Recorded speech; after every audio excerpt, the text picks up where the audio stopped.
생존 우선순위 서바이벌 프라이어리티 2026년 2월 16일자 진행하겠습니다. 오늘의 편집 내용입니다.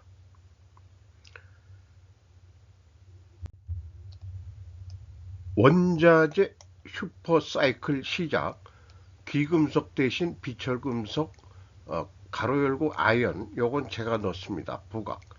김명희 기자가 전자신문에서 2월 15일 케빈 워시 전 연방준비제도 이사의 차기 연준의장 지명을 계기로 급락했던 국제귀금속 시세가 반등 조짐을 보이지만 이제는 금은보다 비철금속에 주목해야 할 때란 지적이 나와 주목된다. 15일 금융투자업계에 따르면 최진영 대신증권연구원은 최근 슈퍼사이클의 서막, 시작된 원자재 내 순환매 보고서를 통해 이같이 진단했다. 최 연구원은 이론적으로는 원자재는 유동성이 발생할 시 귀금속에서 비철금속으로, 비철금속에서 에너지로, 에너지에서 농산물 순으로 시차를 두고 상승한다면서 2019년에서 2021년 유동성 파티 때도 선두에 섰던 귀금속이 2020년 8월 들어 조정을 받자 비철금속이 바통을 넘겨받았다고 말했다. 귀금속에 머물러 있는 유동성이 비철금속으로 유입되고 있음을 나타내는 상품도 있다. 바로 철근, 원료탄과 같게 건설 경기를 대변하는 아연이라면서 중국 부동산 경기 붕괴로 수요가 취약한데도 아연 가격이 반등 중인 건 유동성 유입의 증거로 볼 수 있다고 강조했다. 그래서 아연을 제가 1년 시세를 네이버에서 찾아봤는데 작년도 4월 중순부터 해가지고 지속적으로 상승하고 있습니다. 국민연금발 삼성물산 제일모직 합병 손배소 1심 내달 시작. 박선우 블로터에서 2월 15일입니다. 아직까지도 삼성물산 제일모직 합병의 관계는 미결된 것이 많은 모양이에요. 자본시장 사건 파일이라고. 앞서 2015년 제일모직과 삼성물산은 1대 0.35의 비율로 합병됐다. 이는 제일모직 주식 1주의 가치를 삼성물산 주식 약 3주로 평가했다는 의미다.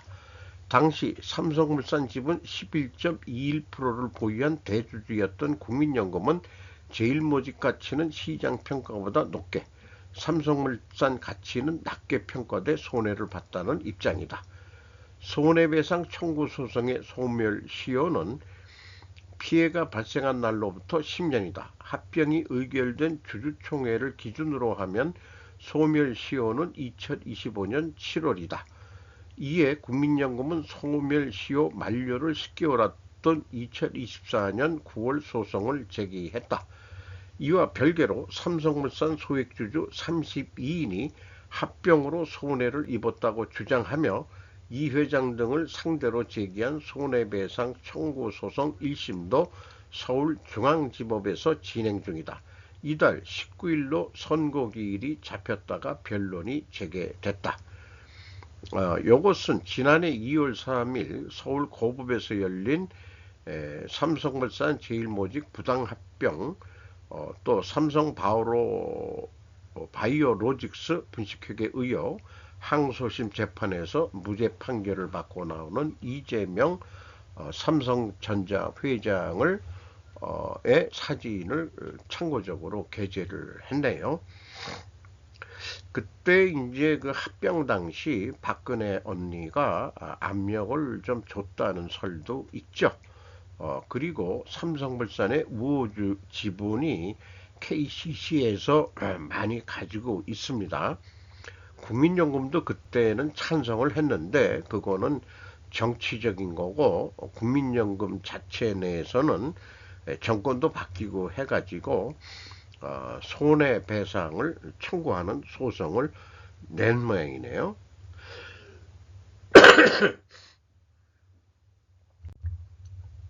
번호반인 부업으로 흑자, 조폐공사 모바일 신분증 특수인계 수출로 역대 최대 실적.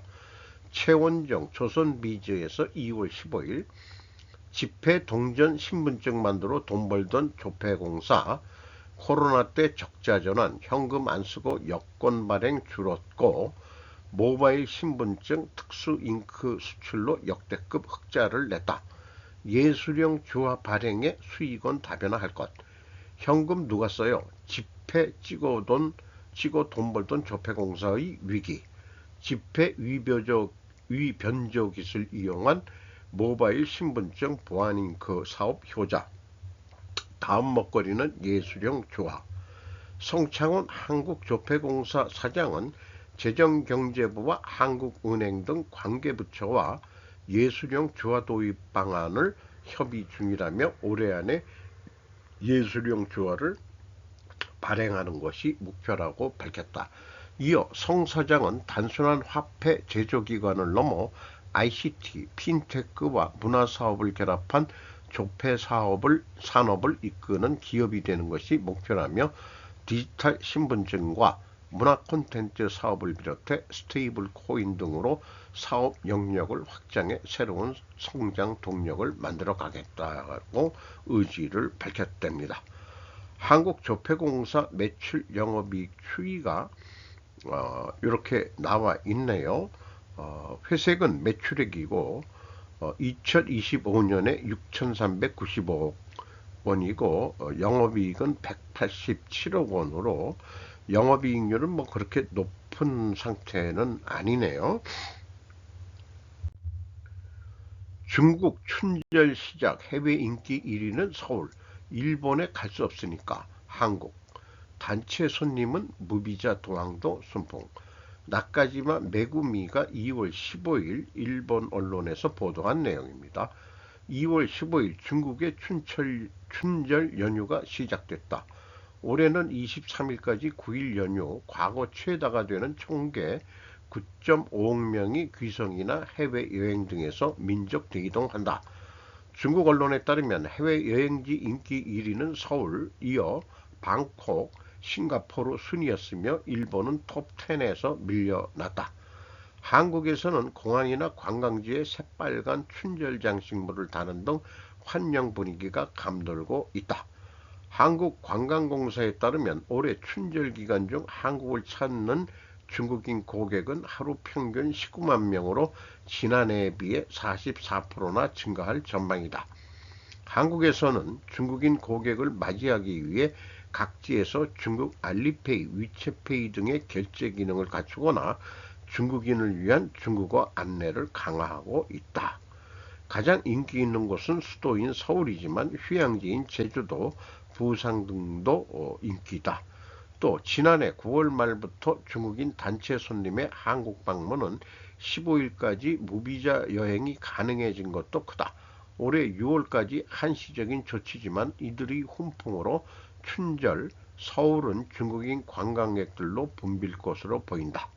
뭐 저 같은 사람은 시내 나가지도 않겠지만은 어쨌든 뭐 춘절의 관광 특수를 한국에서 바라는 것으로 얘기를 하고 있네요. 그런데 중국 단체 관광객은 시끄럽고 제가 경험한 바로는 대만 젊은 관광객들은 조용하고 이런 걸 느꼈습니다. 한국은 반대로 일본으로 대거 여행국으로 이번에 간다고 그러죠. 중국 억지에 싸게 대량으로 쓸 수 있는 신무기 개발 중. 미 공군 가성비 최강 미사일 실탄도 시험 성공. 2월 15일 탈건 뉴스라는 데입니다. 계약한 지 불과 2년여 만에 실탄도 시험 실시.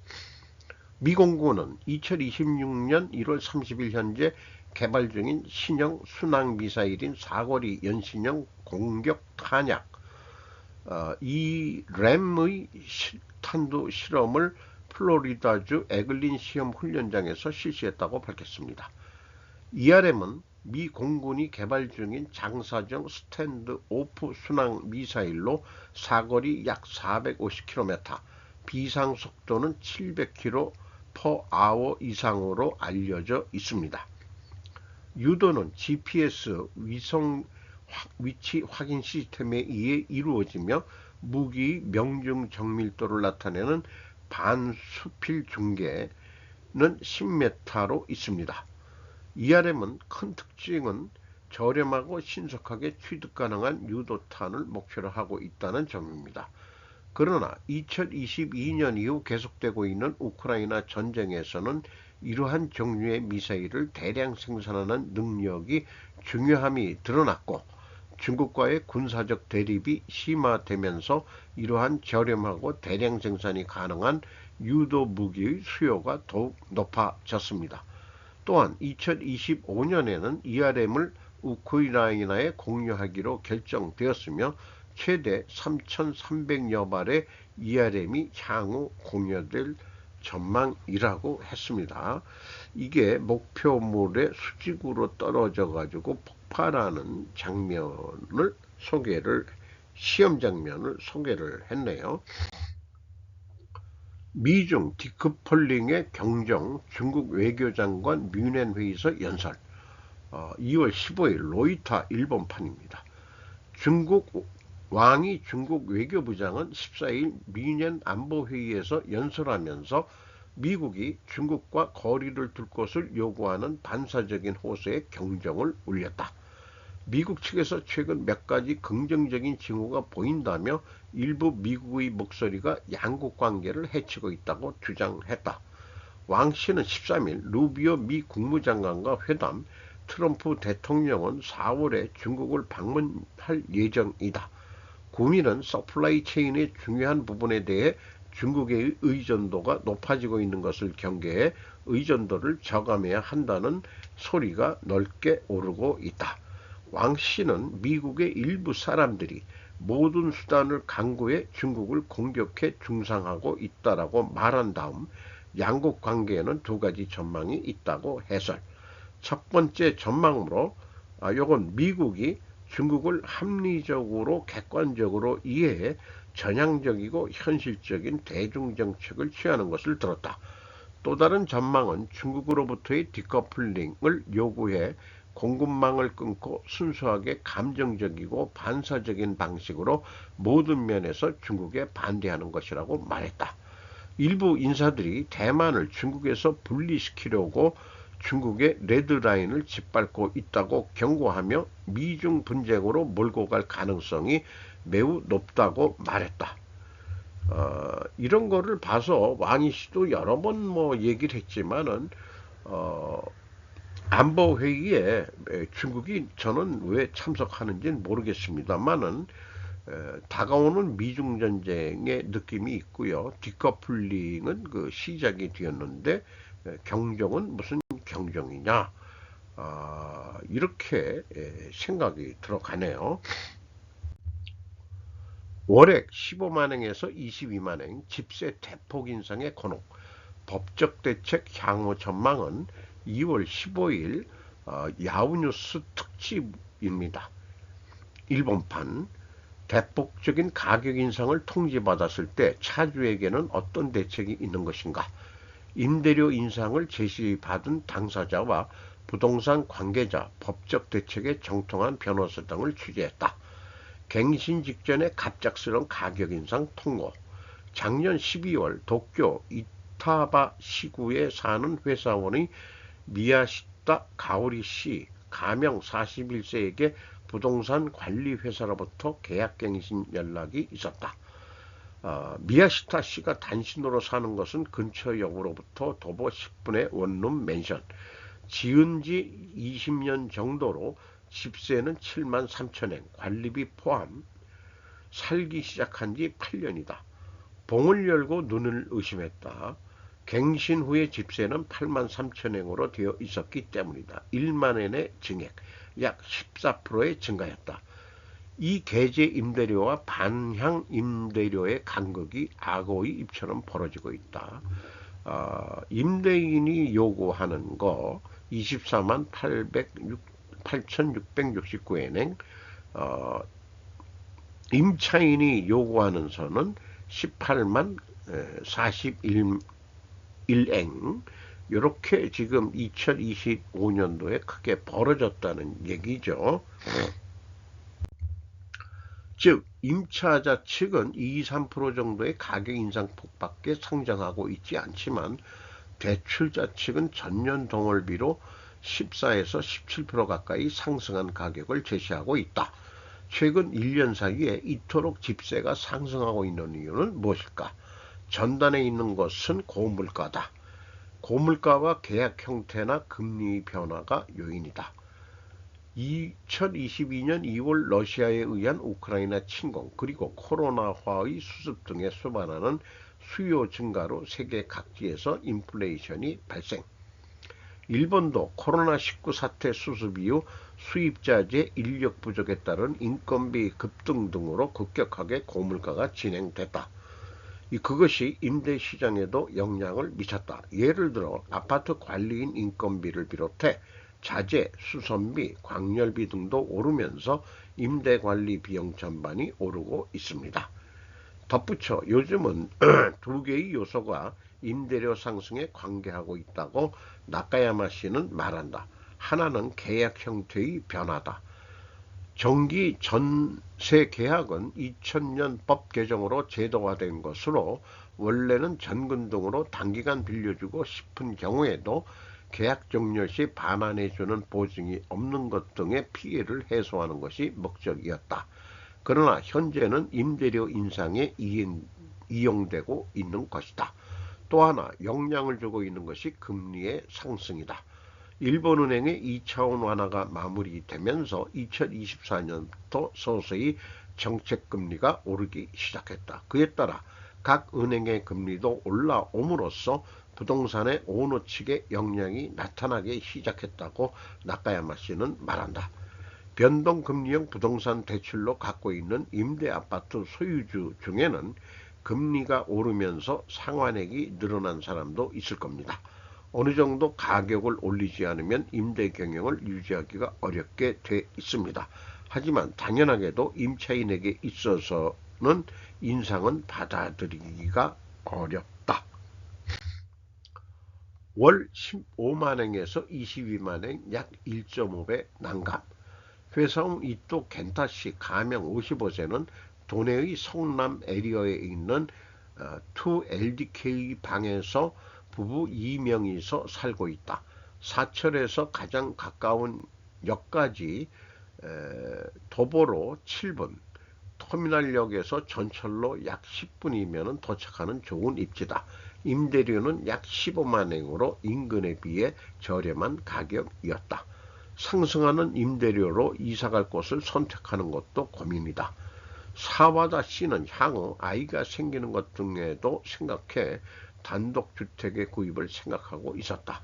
지금 부동산 중개인으로부터는 50년론을 공유받고 있습니다만 역시 50년론에는 단행할 수가 없습니다. 55세인데 50년론을 누가 해주겠어요? 그때 105세인데 그때까지 돈을 벌고 살 수 있겠습니까? 일방적인 임대료 인상은 절대가 아니다라고 또 이렇게 하는데 부동산에 정통한 가메이 히데키 변호사는 대출자의 일방적인 임대료 인상이 절대로 통과되는 것은 아니라고 말한다. 왜 그러냐? 하지만 집세의 교섭에서 그 소송을 걸 수 있다 이게요. 대출자 측이 지금까지의 집세액으로는 계속 사는 것은 인정하지 않는다라고 대출자 측이 제공하는 집세를 받지 않는 사태도 있다고 합니다. 이 경우 어떻게 할 것인가? 지불하지 않으면 임대료의 미불로 퇴거 사유가 되어버립니다. 그 경우 당초의 임대료를 관할 법무국에 공탁해 두는 것입니다. 카메이 씨, 공탁이란 돈을 법무부의 지방조직에 맡기는 것이다. 임대료 상승에 어떻게 대처하는가?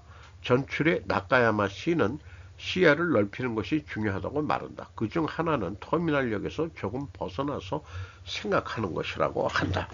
이건 뭐 한국도 마찬가지입니다만은 서울 시내에 있는 임대료 이런 것들이 비싸니까 다 위성도시, 우리나라는 그 상대적으로 위성도시가 또 많이 발전이 돼 있어 가지고 전철망도 상당히 돼 있어서 솔직히 전철을 타고 1시간, 뭐 지옥철이라고 불리는 출퇴근 시간은 지옥철이라고 하지만은 그렇게 사시는 분들도 꽤 많이 있죠.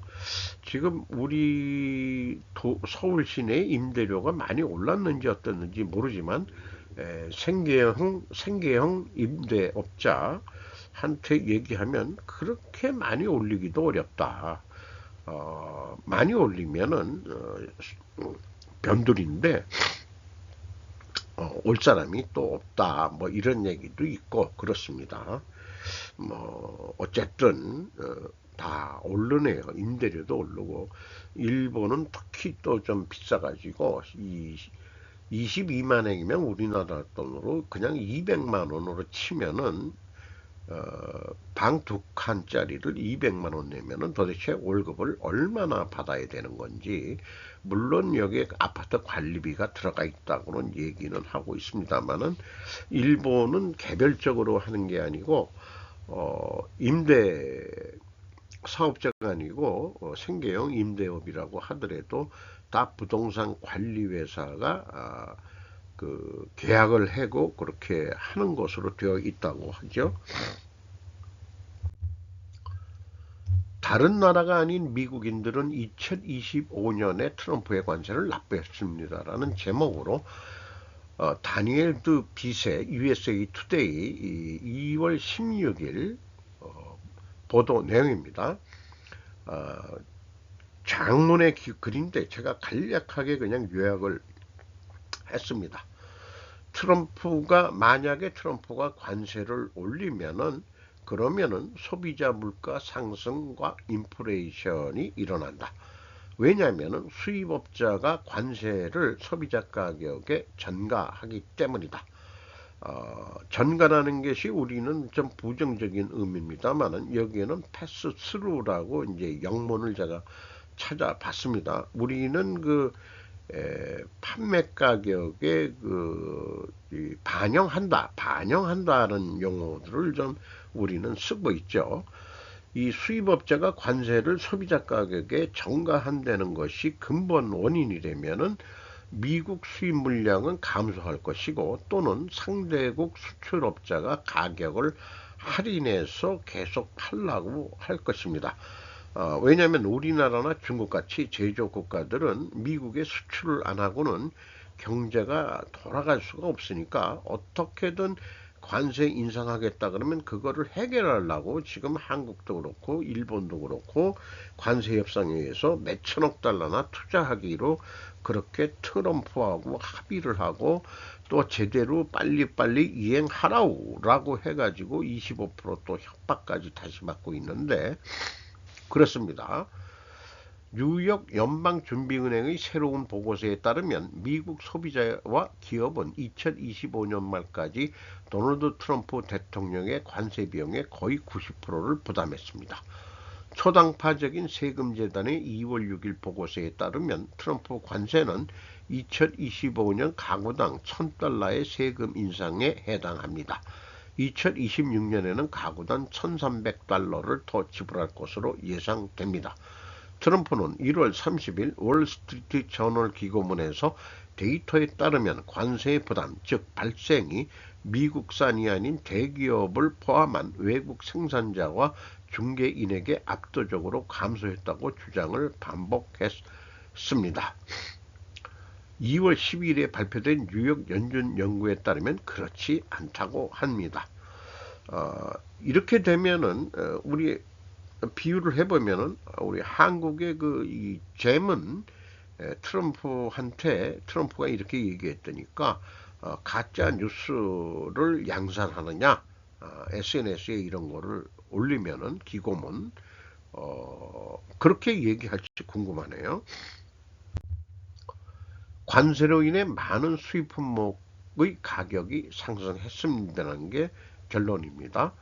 월스트리트 저널은 2월 13일 사설에서 이 보고서에 대해 트럼프 대통령이 관세가 미국을 풍요롭게 하기 위해 외국인에게 세금을 부과한다고 아무리 자주 주장해도 경제학 연구에 따르면 미국인들이 실제로 비용을 지불한다는 사실이 계속 드러나고 있다고 지적했습니다.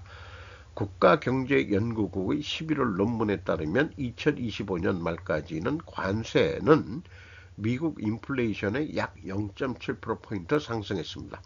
즉 관세가 없었다면 9월 인플레이션은 3%에서 2.3%로 떨어졌을 수 있습니다. 관세는 복잡합니다. 실제 비용은 일반적으로 한 국가의 수출업체와 다른 국가의 수입업체가 분담합니다.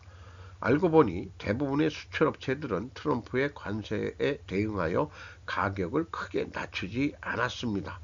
통과율이 94%라는 것은 일반적인 외국 수출업자가 10달러당 0.6%, 즉 6센트의 가격을 인하여 10%의 관세에 대응한다는 것을 의미합니다. 수출업자와 수입업자가 트럼프의 관세 역량을 흡수하면서 그 역량은 매 단계마다 완화되었습니다. 일부 수출업체는 가격을 인하했습니다. 미국 기업들은 다른 나라에서 더 저렴한 제품을 찾거나 관세의 일부를 직접 흡수했습니다. 결국 국가경제연구국 보고서에 따르면 트럼프 관세의 약 20%가 실제 소비자에게 도달했습니다. 한국 1인당 철강 생산량 13년째 1위, 철강 한국 위상 흔드는 건설 불황. 조우님, 조선비지에서 2월 16일 철강 내수 40% 건설, 착공 줄며 철근 수요 급감. 건설, 차, 조선 등 한국 철강 이끌어 전 세계에서 압도적 1위. 철강 수요 올해 저점, 하반기 SOC 집행 역량 줄듯. 국내 모든 제철소에서 생산할 수 있는 철근의 양은 1200만 톤 정도입니다. 하지만 지금은 750만 톤만 만들고 있어요. 건설 업황이 기울면서 철근 수요가 크게 줄어 더 만들수록 손해입니다. 한 대형 철강업체 관계자, 그래서 제가 이런 질문을 좀 해보고 싶은데요. 수요 대응 생산으로 수지를 맞출 방법은 찾아보았을까라는 의문이 들어갑니다. 참고적으로 인당 철강 생산량은 우리나라는 1213톤, 대만이 870톤, 중국이 681톤, 일본이 656톤, 독일이 421톤으로 통계를 소개하고 있습니다. 우리나라의 철강 생산량은 건설과 자동차, 조선 등 3대 산업과 함께 급성장했다. 건설업은 국내 철강 수요의 40%를 차지하는 산업이다. 조선의 비중은 15에서 18%다. 선박건조와 해양 플랜트 건설 등의 후판이 주로 쓰인다. 인도와 동남아의 아세안 국가들이 건설, 인프라 확충에 돌입하여 철강 생산량을 크게 늘리고 있어서다. 인도의 철강 생산량은 지난해 1억 6,490만 톤으로 1년 전에 비해 10% 넘게 늘었다. 다만 인구 약 14억 2천만 명이가 많아 1인당 철강 생산량은 약 116kg로 6위에 그친다. 박성봉 하나증권연구원은 건설업의 약세로 철강 내수가 줄어들 것으로 예상되지만은 올해 들어서 확인할 것이라면서 정부를 중심으로 인프라 확대는 철강 수요에 긍정적인 영향을 미칠 것이라는 전망을 했다. 우리나라가 그동안에 경제 발전하면서 인프라가 크게 많이 투자가 안 됐다는 설도 있습니다. 그 인프라를 먼저 구축을 해놓고 그 다음에 우리가 경제 성장을 했는데 경제 성장을 하면서 인프라 시설은 조금 뒤처지고 있었다 하는 얘기도 없지는 않습니다. 그래서 정부가 SOC 건설 쪽으로 가면은 철강 수요가 다시 늘어나지 않겠느냐 이런 생각도 있는데, 이런 생각을 해보면은 그 북한하고 빨리 경제 교류가 돼가지고 말이죠. 거기다가 건설 수요라든지 뭐 이런 것 등등으로 우리 아직도 우리 철강은 계속해서 그 잘 갈 길을 좀 모색해야 될 것 같아요. 그렇다고 너무 그 줄이기는 어렵고, 이 철강 회사들이 그동안에 해왔는데, 어떻게 좀 버티고 있다가, 좀 좋은 일이 발생되기를 개인적으로는 좀 희망하게 되네요. 그러니까 한국은, 나만 하나만 가지고, 내수 수요 가지고는, 물론 수출도 요즘 좀 관세 때문에 걸리고 그러는데, 어떻게 해서든지 한반도의 그 내수가 올라가려고 그러면은 뭐 희망사항이지만은 역시 통일 아니겠느냐. 그래서 참 그러면은 그 남쪽 사람들이 북쪽에 가서 또 살 사람도 있고 또 경제 교류가 되면은 북한에서 이제 건설 경기가 좀 더 일어나면은 북한이 뭐 남한보다 먼저 공업이 발전했던 데긴 합니다만은 비철 재련소도 뭐 실질적으로 그 저기 북한이 더 많이 가지고 있었죠. 그렇게 됩니다만은 차관 이 철강에 대해서는 젊어서부터 저도 좀 많이 익숙해져 있는 그런 분야이기도 합니다. 속보 펜 본다이 법무부 모든 앱스타인 파일 공개, 트럼프, 바이든, 저커버그, 터커 칼슨을 정치적으로 노출된 사람 중 한 명으로 지목. 션 제임스 메디아 IT에서 2월 15일 날 보도했습니다. 법무부는 제프리 앱스타인과 관련된 모든 파일을 공개했으며 여기에는 다양한 정부 관계자와 공인의 이름도 포함됩니다. 공개된 파일은 개인 식별 정보와 의료 기록을 보호하기 위해서 피해자 변호사와 협의하여 수정되었습니다. 뱀 본디 법무부 장관과 토드 프랑스시 법무부 차관이 보낸 서한에는 당혹감, 평판성산, 정치적 민감성 등을 이유로 기록이 보류되지 않았다고 명시되어 있습니다. 이 목록에는 도널드 트럼프 대통령, 조 바이든 전 대통령, 터커 칼슨, 브루스 스프링스틴, 마크 저커버그, 메타 CEO, 아마존 창업자 제프 베조스, 캘리포니아 상원 의원 등이 포함되어 있습니다. 아담 슈퍼, 로버트 드니로, 알렉 볼드윈, 바브라 스트라이샌더, 카밀라 해리스 전 부통령, 버락 오바마 전 대통령 등 많은 사람들이 있습니다. 편지에는 어떤 정보관료, 공인 또는 외국 고위 인사들을 포함한 수치심, 평판성상 또는 정치적 민감성을 이유로 기록을 보류하거나 수정하지 않았다고 적혀 있습니다. 이 앱스타인이 어떤 젊은 여자를 무릎에 얹혀놓고 자관 이런 것들이 우리나라에도 이런 섹스 이런 거르고 있을 거예요. 아마 있을 거예요. 척 그레슬리 상원 법사위원장에게 전달되었습니다. 이 법무부 뉴스 레터가 덕 더빈, 짐 조던, 하원 사법위원장 겸 하원의원 제이미 레스킨은 본다이가 피해자들을 무시하고 법무부 역사상 가장 큰 실패라고 말한 대규모 앱스타인 은폐를 주도했다고 비난하며 청문회를 시작했습니다. 본다이는 러스킨을 정치적 실패자인 깨어버린 패자 변호사라고 부르며 자신만의 도전에 나섰습니다.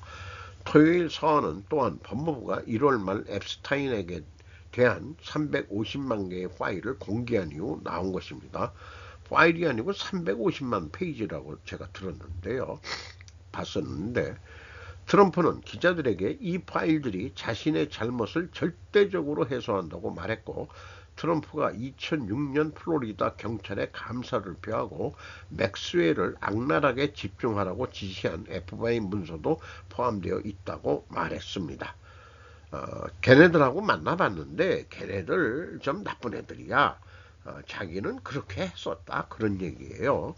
편지에 언급된 다른 유명한 이름들은 다음과 같습니다.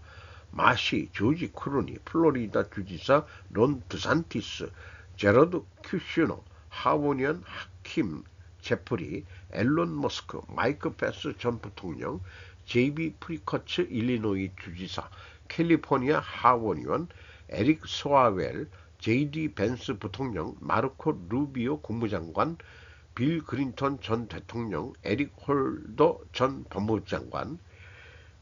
좌우지간 여야 막론하고 스캔들에 들어갈 수도 있는 이름들이 많이 거론이 됐네요. 최근에 유튜버로서 그 김정민 국제정연구소는 앱스타인 파일이 조금씩 공개될 때마다 세계적 전쟁 발발 가능성이 높아진다고 비약적인 상관관계 추론으로 설명하고 있습니다. 저도 그 방송을 봤는데 좀 너무 비약적인 상관관계 같기도 한데 나름 설득력이 없지는 않은 것 같아요. 왜냐하면 정치인이 스캔들로 인한 내부 악재를 외부로 돌리는 데는 전쟁만한 것이 없기 때문일 것이다. 한국의 보수 세력들이 북한과의 전쟁을 원해서 계엄을 획책했던 것이라고까지 추론하고 심지어 정치에 입문하려면 약점을 스스로 잡히고 걸려들어야 할 정도라고 여러 가지 약점을 잡는 데는 돈 관계도 있고 여자 관계도 있고 그러는데 이 맥스웰이라는 집안이 이 미국의 딸내미가 와가지고 그 앱스타인하고 어떻게 같이 하면서 앱스타인도 뭐 출신 성보는 고등학교 교사뿐이 안 했던 애인데 뭔가 정치적인 목적으로 이런 유명 인사들을 상대로 뭐 솔직히 섹스 산업한 거 아니냐. 그런 파일들을 전부 다 기록을 해가지고 필요할 때 써먹으려고 약점을 잡아서 우리나라도 그런 게 만약 있다면은 약점 잡힐 정치인들이 상대적으로 우리 동양 쪽에서는 좀 건전한 건가요? 그건 잘 모르겠습니다. 아, 지금 이거를 생존 우선순위 하면서도 저는 논리적인 인과관계 도표로 충분조건 논리하고 그 다음에 이제 필요조건 논리 이 두 가지를 핵심적으로 하고 그걸 정리해 가지고 이 인과관계를 CRT라고 현재 상황 나무 이렇게 해 가지고 논리적인 사고를 좀 이것도 훈련하는 거로 해서 매일 이런 거를 하나씩 이렇게 적용해 보면서 논리적으로 좀 정리를 해 보는 그런 훈련.